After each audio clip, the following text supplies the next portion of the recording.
बहुत ज़माना पहले की बात है। एक अजीम सल्तनत का बादशाह था। उसकी सल्तनत बहुत वसी और खुशहाल थी, लेकिन वो हमेशा किसी न किसी नई आजमाइश के बारे में सोचता रहता था। एक दिन बादशाह ने अपने वजीरों को हुक्म दिया, तमाम आवाम को मैदान में जमा किया जाए, मुझे उनसे एक अहम बात करनी है। चंद ही घंटों में पूरा शहर जमा हो गया। बादशाह अपने तख्त पर बैठा हुआ था। फिर वो आहिस्ता से खड़ा हुआ और बुलंद आवाज में बोला, आज मैं तुम सबके सामने 3 सवाल रखता हूँ। जो शख्स इन तीनों सवालों के दुरुस्त जवाब देगा, मैं अपनी पूरी सल्तनत उसे दे दूंगा। ये सुनकर लोग खुश हो गए, मगर बादशाह ने फौरन कहा, लेकिन अगर कोई एक सवाल का भी जवाब न दे सका तो उसे मौत की सज़ा दी जाएगी।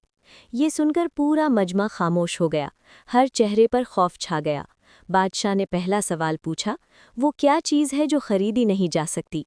फिर दूसरा सवाल, दुनिया का सबसे बड़ा सच क्या है? और तीसरा सवाल, दुनिया का सबसे बड़ा झूठ क्या है? लोग एक दूसरे की तरफ देखने लगे, मगर किसी के पास जवाब न था। इसी दौरान एक गरीब सादा लिबास पहने नौजवान आगे बढ़ा और बोला, ए बादशाह, मैं आपके सवालों के जवाब दे सकता हूँ। सब लोग हैरान रह गए। बादशाह ने सख्त लहजे में कहा, अगर तुम जवाब ना दे सके तो तुम्हें कत्ल कर दिया जाएगा। नौजवान ने पुरएतमाद अंदाज में कहा, मैं तैयार हूँ, लेकिन मुझे 40 दिन का वक्त दिया जाए। बादशाह ने कुछ देर सोचा, फिर कहा, ठीक है, तुम्हें 40 दिन की मोहलत दी जाती है। 40 दिन बाद 40 दिन गुजर गए। पूरा शहर फिर से जमा हुआ। सबकी नजरें उस नौजवान पर थीं। बादशाह ने कहा, अब अपने जवाब पेश करो।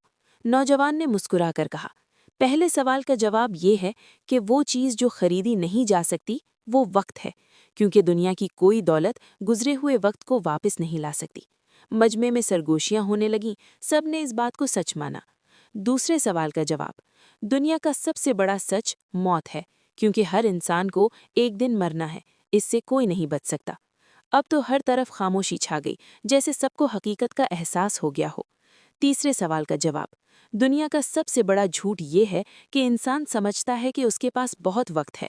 ये सुनकर बादशाह खुद भी चौंक गया। उसकी आंखों में हैरत और सोच। बादशाह ने कुछ देर खामोश रहने के बाद कहा, तुमने ना सिर्फ मेरे सवालों के जवाब दिए, बल्कि मुझे जिंदगी का सबसे बड़ा सबक भी सिखाया है।